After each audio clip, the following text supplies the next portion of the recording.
Hoje estudaremos sobre o rei Ezequias. O reinado de Ezequias foi dominado pelo temor do Senhor. Fez o que era reto aos olhos do Senhor e o resultado foi as bênçãos do Senhor. Acompanhe-nos no canal, inscreva-se no canal, ative o sininho para que você possa ser notificado de novos vídeos que aqui postarmos.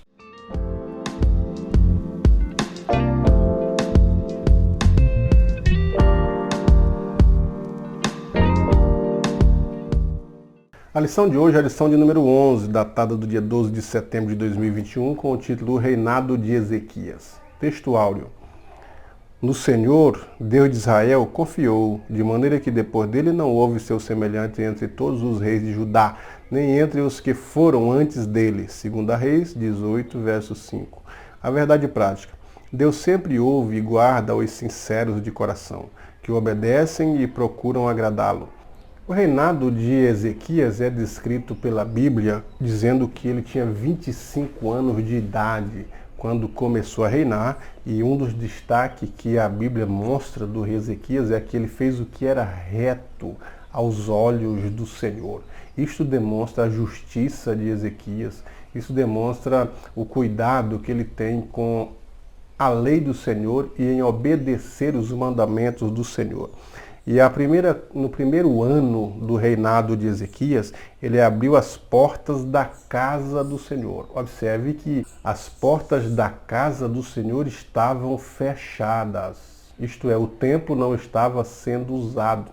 O templo que Davi propôs a Deus para construir, que Salomão construiu, que deu continuidade ao longo dos anos através das demais dinastias, agora o templo estava fechado. Isso significa que o povo não mais adoravam ao Senhor, não mais ofereciam as leis que Deus havia proposto, as leis da adoração, as leis do louvor, da servidão, do sacrifício, das ofertas, da presença de Deus. Todas elas estavam interrompidas com o fechamento do templo da casa do Senhor. E a primeira atitude, no seu primeiro ano, Josias então propõe a abertura do templo.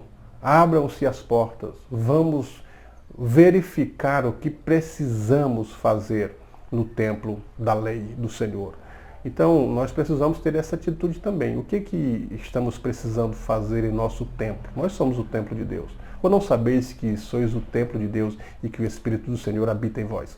E o texto diz então que Ezequias mandou tirar toda a imundícia, porque o tempo com que o templo estava fechado, trouxe muita sujeira, muitas imundícias que nós veremos aqui, que há uma descrição da Bíblia falando desse tipo de imundícia que estava presente dentro do templo do Senhor. Então, tirar a imundícia, e há um reparo, há uma limpeza no templo do Senhor, porque os pais transgrediram, diz a Bíblia, os pais de Ezequias, as pessoas antepassadas, os reis e os sacerdotes anteriores à nação de Israel, e praticaram o que era mal aos olhos do Senhor. Então, por isso que veio o juízo. Olha só, fecharam as portas do alpendre, apagaram as lâmpadas, não queimaram incenso, nem ofereceram o holocausto. Pelo que Deus então desprezou, abandonou. Eles então, com essas atitudes, se distanciaram da presença de Deus, então houve uma perturbação, uma assolação, e eles foram entregues a essas questões. E o texto bíblico diz que Ezequias diz assim: agora me tem vindo ao coração que façamos um concerto. Isto é, ele fez uma proposta, estava determinado, uma determinação, estava resolvido, conforme a gente observa também em Daniel, capítulo 1, quando Daniel disse assim: Daniel assentou no seu coração não se contaminar com os manjares do rei e nem com o vinho que ele bebia. Ele fez uma proposta para si mesmo, para Deus, um propósito: não vou me contaminar, não vou comer. E agora Ezequias está dizendo: me tem vindo ao coração, estou determinado a fazer uma reforma, estou determinado a trazer o povo novamente à presença de Deus, assentei no meu coração isso e aquilo. Então esta é a vontade de Ezequias, de trazer o povo de volta, de fazer um concerto com o Senhor, de aplacar a ira do Senhor que está presente na nação de Israel. E então ele convoca os filhos de Coate, os coatitas, os filhos de Gerson, que a Bíblia chama os gersonitas, os filhos de Asaf, que eram os responsáveis pelo louvor, pela adoração, pela entoação do culto ao Senhor, e convoca todo o sacerdote, explica novamente a situação em que o povo está vivendo, a situação em que os pais deixaram o povo e como está a casa de Deus e o quanto estão distante da lei do Senhor. Ele conscientiza todas as autoridades de Israel, a partir dos sacerdotes, dos levitas, e então propõe que façam esta reforma religiosa.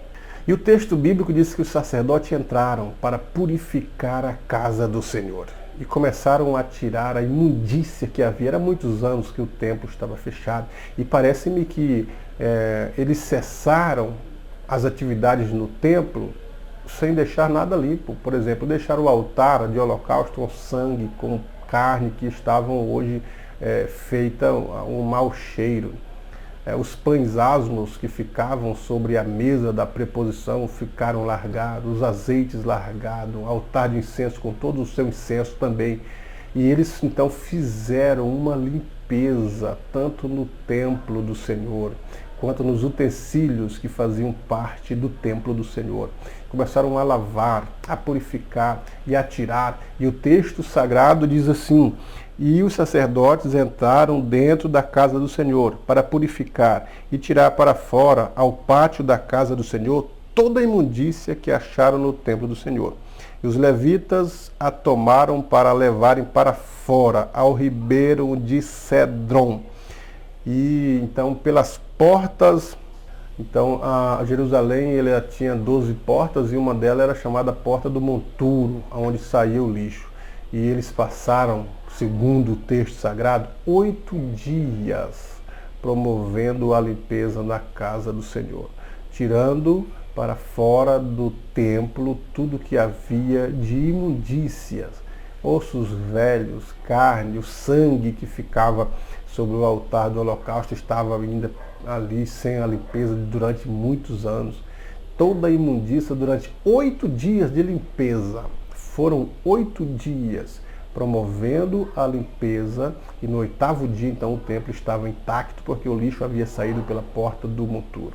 Então aqui nesse primeiro tópico da lição que diz o justo reinado de Ezequias, que foi um rei reformista, e a purificação dos lugares sagrados, ele propõe isso. A lição está dizendo, né, que além dele destruir os altares, reabrir a porta dos templos, restabelecer as ofertas, restabelecer os sacrifícios, restituir o ofício sacerdotal, celebrar a Páscoa. Um outro detalhe também que o rei Ezequias propôs é a celebração da Páscoa, porque era uma das maiores festas de Israel.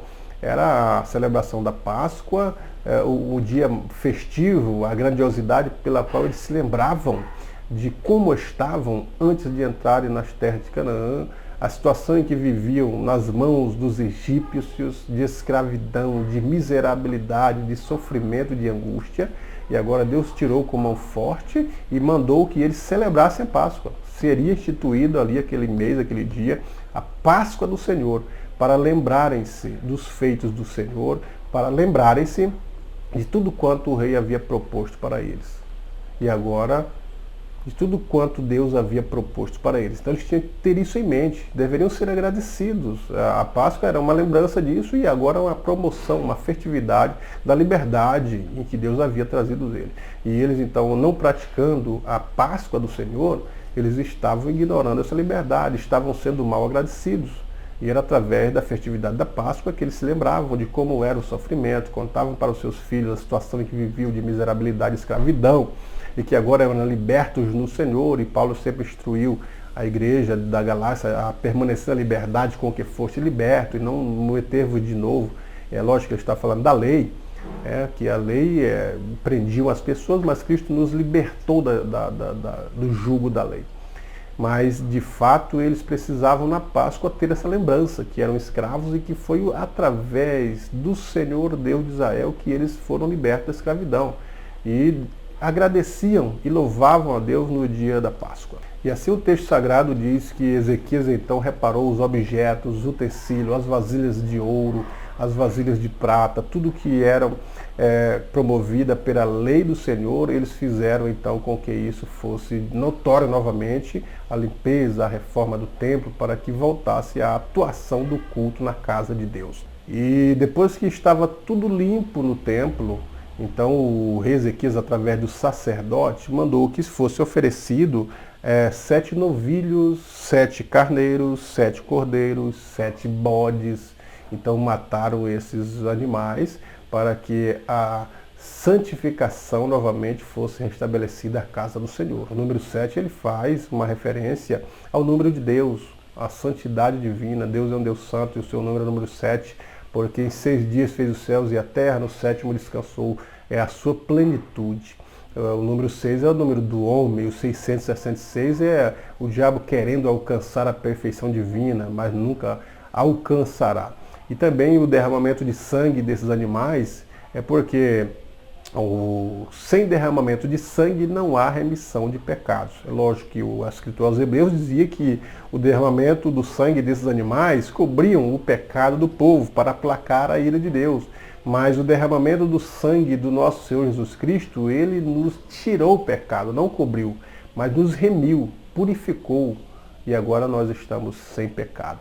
E o terceiro ponto do primeiro tópico, a adoração nacional. Ezequias propôs a adoração de novo para a nação de Israel. Eles precisavam adorar a Deus, voltar à alegria de servir a Deus, de louvá-lo, bendizê-lo na beleza da sua santidade. Por isso que o texto vai dizer que ele pôs os levitas na casa do Senhor, é o que eram responsáveis pelo canto e pela música, com símbolos, com alaúdes, com harpas. E este mandato veio do Senhor, para que os levitas estivessem com seus instrumentos apostos para restabelecer a adoração, o culto e o louvor ao Senhor. Estavam, pois, os levitas em pé, com os instrumentos de Davi e o sacerdote com as trombetas, quando no dia da celebração, no dia que o templo estava pronto, que os animais foram mortos e que agora já deveriam começar novamente a adoração, o louvor e o culto. Então, quando começou a queimar o holocausto, a matar os animais para queimar os holocaustos, começou também o canto do Senhor. Os levitas começaram a entoar hinos que fossem de louvores a Deus, agradecendo a Deus. E enquanto a congregação se prostrava e cantava o canto, as trombetas tocavam, o texto diz: e acabando de oferecer o rei, todos quanto com ele se acharam, se prostraram e adoraram. Então, Ezequias promoveu de novo a adoração, promoveu de novo o louvor. E agora o povo estava prostrado, reconhecendo que o Senhor é Deus soberano, que Baal, em qual eles estiveram servindo por um período, nada pôde fazer por eles, não tinha condições de ouvi-lo. Estavam reconhecendo o seu erro, estavam se arrependendo novamente diante da lei do Senhor. E agora, diante da presença do Senhor, estavam prostrados. E através deste avivamento, de ouvir a palavra, de promover o louvor, de se prostrar diante do Senhor, foram oferecidos 70 bois, 100 carneiros e 200 cordeiros. 600 bois e 3.000 ovelhas morreram. E pasme os senhores, como diz o texto, esses sacrifícios, essas ofertas e esse louvor eram de cujo coração se moviam espontaneamente, de cuja vontade de coração trouxesse o holocausto. Então essas ofertas foram tocadas por Deus no coração do povo. Eles sentiram a necessidade de ofertarem, de cultuarem, estarem diante de Deus. Então, de cujo coração se moveu voluntariamente, trouxeram essas ofertas para que fossem oferecidas. E isso agradou ao Senhor, porque quando nós voluntariosamente se dedicamos a louvar, a servir, a orar, a adorar, a ler, a ofertar e a dizimar, Deus se agrada porque nós estamos com o coração na obra de Deus. Deus se agrada e recebe a nossa oferta, o nosso louvor e a nossa adoração, porque o coração é voluntário, é tocado pelo Espírito de Deus. Não é nada forçado e nem convencido. Nós somos, então, da forma que fazemos e praticamos tocados assim pelo Espírito de Deus, convencidos por Ele, e com a inteligência e com a percepção que nos é devida através da palavra, nós então oferecemos aquilo que temos de melhor para a obra de Deus, porque reconhecemos que Ele fez o melhor por nós. Deu o seu melhor, o seu único Filho, para morrer por nosso pecado, além de ser justo. E nós injustos, nós pecadores, fomos restaurados à condição de pessoas justas. E por que não adorar um Deus? Não conseguimos retribuir, mas pelo menos ser gratos a Deus, louvando, adorando, cultuando, lendo, ofertando e dizimando. Tópico 2. Senaqueribe invade Judá e as ameaças de Senaqueribe. E o texto, ele começa falando agora, depois do rei Ezequias propor a reforma, levar o povo à adoração a Deus novamente. Então, que está tudo diante da presença do Senhor. Então começa a vir as primeiras adversidades. Isto é uma prova de que, porque a gente está fiel ao Senhor, cumprindo os seus mandamentos diante da presença de Deus, não significa que agora é só um mar de rosa, só vitória, só vitória, só vitória. Que agora o cristão não vai sofrer perseguição, não vai sofrer as adversidades da vida. Com Ezequias também não foi diferente. Ele, apesar de ter feito tudo para que a ordem do culto fosse restabelecida, trouxe de volta a nação de Israel para a adoração a Deus e para a observância da lei, restaurou o templo, o culto ao Senhor. Então veio a primeira adversidade. Senaqueribe, o rei da Síria, ele veio invadir Judá e tomar Judá, porque agora Ezequias havia saído fora dos tributos altos que a Síria havia pago. E a Síria, o Império Assírio, estava em fracasso. Ele estava invadindo outros impérios para fortalecer-se. E agora era a vez de Jerusalém. E o texto diz que ele começou a marchar contra Ezequias, rei de Judá, e a notícia chegou até Ezequias. E Ezequias então tapou todas as fontes de água, os ribeiros que estavam em volta de Jerusalém, e fortificou os muros da cidade, se protegendo, fazendo com que houvesse uma fortaleza, um muro por fora, preparou escudos, preparou armas e ficou então em uma fortaleza dentro da cidade, esperando o que aconteceria quando a Síria invadiu a cidade, cercou Jerusalém, e agora por cima dos muros eles tentavam intimidar Ezequias e também todo o povo de Israel. E o que ele dizia sabiam que Ezequias haviam acabado com os altos, com os ídolos, com os deuses que Israel outrora estava se prostrando. Sabia que Ezequias havia conduzido o povo simplesmente para adorar e servir a Deus, e ele diz isso. Ele falou: agora você não tem mais ninguém.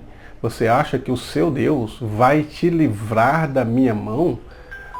Você que outrora destruiu todos os demais deuses, quem vai te livrar?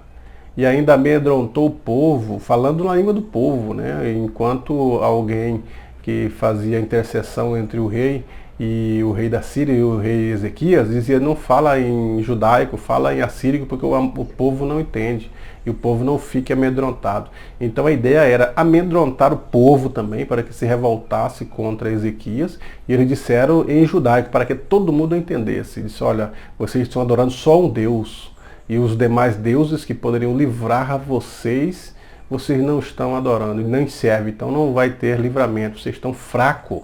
Só o Deus que vocês servem não tem condições de livrá-los da minha mão. E amedrontava o povo, falava palavras contrárias, palavras negativas, com esse intuito, né, de desanimar o povo, fazer com que o povo se revoltasse contra o rei Ezequias. Todavia Ezequias dizia para o povo, dizendo: esforçai-vos, tende bom ânimo. Olha as palavras de um líder, promovendo de fato o ânimo no meio do povo. Porque quando o povo está abalado, tem que ter um líder que toma a frente, principalmente se for um líder cristão, que tenha palavras de conselhos que levem o povo a acreditar no seu Deus. É através da fé que nós temos as nossas vitórias. é através da confiança em Deus. O cristão, quando ele está diante das adversidades, ele não se abala, né? Por isso que o salmista diz que os que confiam no Senhor são como os montes de Sião, que não se abalam, mas permanecem firmes. E assim Ezequias estava levando toda a sua população, que ele era o líder dela, a confiarem no Senhor, a não se abaterem, não se abalarem com as palavras do rei da Síria, e nem com os seus mensageiros, nem olhar para a quantidade de soldados que eles dispunham, que eram muitos soldados. Se fosse olhar pela lógica humana, a quantidade de soldados que tinha na Síria em relação à quantidade de Israel, era inadmissível uma guerra. Era uma guerra que estaria com causa ganha para os assírios. Mas acontece que o líder Ezequias era um líder de confiança. Era um líder que sabia o que estava fazendo com a palavra de Deus, ou o que a palavra de Deus dizia para ele. E a confiança que ele tinha no Senhor, ele transparece isso para o seu povo, demonstra isso para os seus liderados, levando o povo a um ânimo, a uma coragem, a uma confiança em Deus. E quando ele disse assim, com eles está o braço de carne, que é o exército que eles tinham, com as espadas e com as armas de guerra. Mas Ezequias disse assim, conosco está o Senhor nosso Deus. Quer dizer, Deus é o Todo-Poderoso, Israel sabia dos feitos do Senhor. E quando ele disse isso, o texto fala que o povo descansou nas palavras de Ezequias.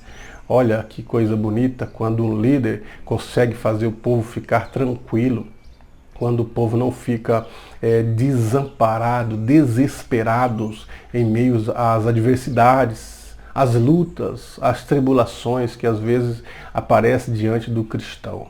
A confiança em Deus é muito boa, a fé que nós temos em Deus proporciona esse descanso. Descansar em Deus, ficar tranquilo, ter bom ânimo, não é só ânimo, mas um ânimo de qualidade, um ânimo bom. Tem de bom ânimo.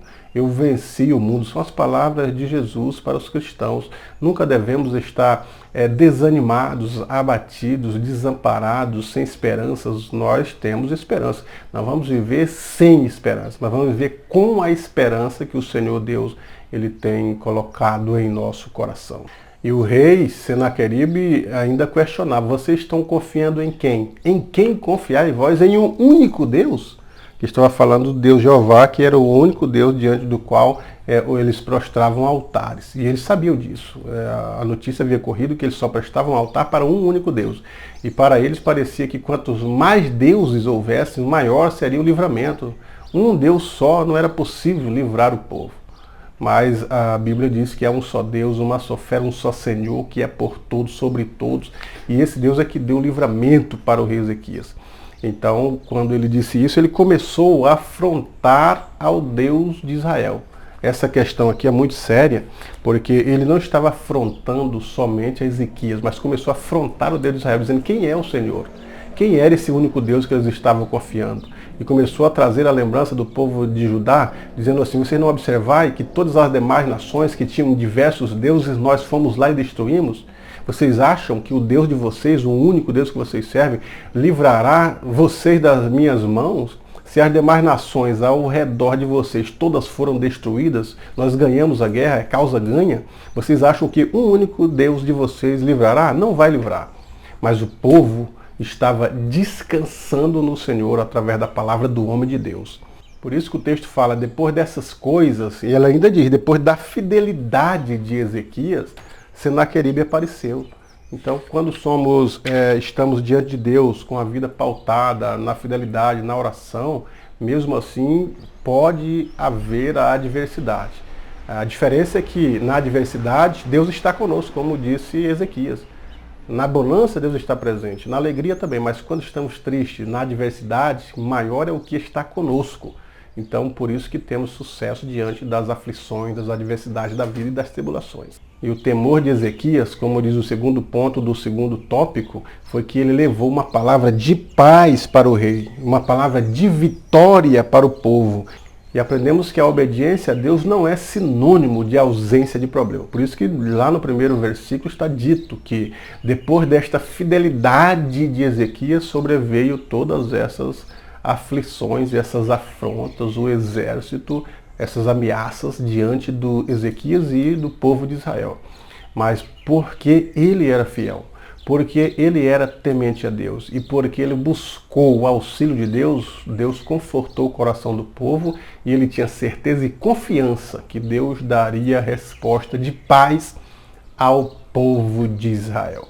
Tópico terceiro da lição, a oração do rei e o livramento do Senhor, a oração confiante de Ezequias. Então, quando o rei Senaqueribe enviou cartas dizendo que Deus não iria livrar Ezequias das mãos da Síria e que todo o povo também se prostrariam diante da Síria, que seriam destruídos, e ainda falou que Deus a qual Ezequias servia juntamente com o povo de Israel não traria a mão de livramento contra o rei da Síria, porque a Síria se julgou maior do que todos os deuses e que destruiu as demais nações que tinham diversos deuses, e que Israel não seria diferente.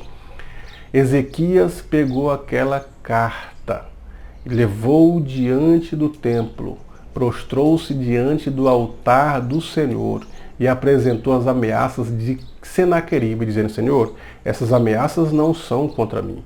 Eles estão dizendo que nós servimos um Deus que não dará vitória. Estamos servindo um único Deus, que não é suficiente servir a um único Deus. E estão dizendo que tu não tens poder, que tu não vais livrar o teu povo. Então as ameaças, ela é diretamente contra ti. Observe que todas as ameaças contra o nosso Senhor Deus, as afrontas contra o nosso Senhor Deus, as rebeliões contra Ele, lembra a rebelião do diabo, lembra o arqui-inimigo de Deus. E todas as ameaças e afrontas contra o nosso Deus, nunca elas ficaram impunes.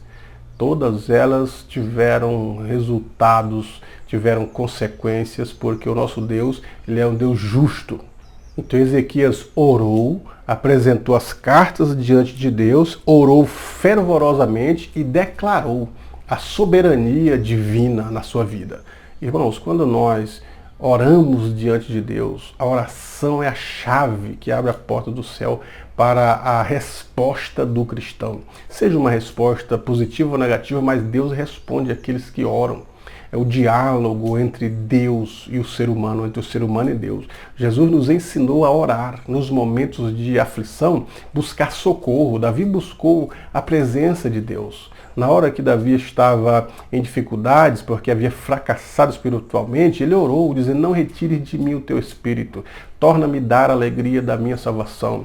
Quando Ezequias agora estava diante das afrontas, apresentou a Deus, dizendo: não é contra eu, é contra o Senhor Deus, mas nós sabemos que tu és soberano, Senhor. Observe as afrontas de Senaqueribe contra ti perante o teu povo, e apresentou para Deus. Jesus Cristo ensinou os discípulos a orarem, a pedirem como o Pai eterno que atende às nossas orações. E a oração de Ezequias, ela não ficou sem respostas. A oração de Ezequias chegou até o trono da graça de Deus. Deus ouviu o clamor e a aflição de Ezequias e a impossibilidade dele vencer o rei da Síria. Por isso que Deus tomou a causa para si. Esta peleja era como se Deus estivesse dizendo: não tereis que pelejar, porque era uma peleja de Deus. Ele iria diretamente contra Senaqueribe, que havia afrontado, que não reconheceria a soberania de Deus. E Deus entrou com a providência para livrar Israel, livrar Ezequias e mostrar o seu poder. Que ele é soberano sobre o céu, sobre a terra, e que ele é Senhor absoluto. O segundo ponto do terceiro tópico diz que Deus conforta o rei. Mandou o profeta dizer que havia ouvido a oração de Ezequias, e que a oração dele chegou até o trono de Deus, e que ele iria entrar com providência para livrar Ezequias, ia dar respostas de paz a Ezequias, ia livrar o povo de Israel, ia contra o povo da Assíria, para eles saberem que há Deus em Israel. E o texto sagrado diz que naquela mesma noite, um anjo do Senhor foi enviado por Deus e matou de uma só vez 185 mil assírios. 2 Reis, capítulo 19, versículo 35. Então, o fim de Senaqueribe, ele não poderia ser mais trágico. Foi assassinado pelos seus próprios filhos. Quando ele chega Ele volta da guerra envergonhado, porque foi com inúmeros soldados. E de repente ele volta solito e os soldados todos morreram em uma só noite, 185 mil soldados. Como que ele explicaria isso para a sua nação?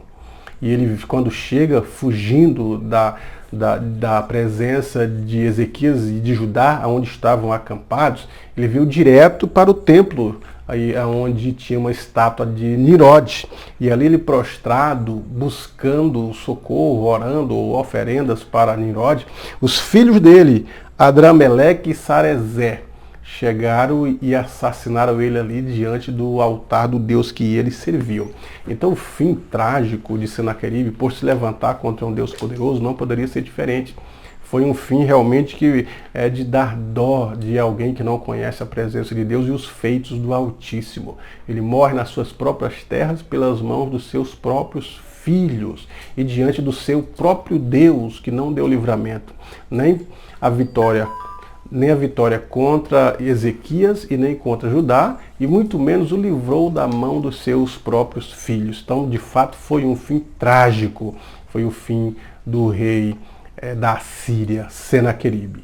E então a lição caminha para a conclusão, dizendo assim que a lição, nós aprendemos que afrontar e zombar do Deus Altíssimo, que é soberano sobre os céus, que é Senhor absoluto, nós não ficaremos impunes, ou quem zomba e quem afronta não fica impune. E também lembramos que o rei Ezequias foi diferente da maioria dos reis de Judá.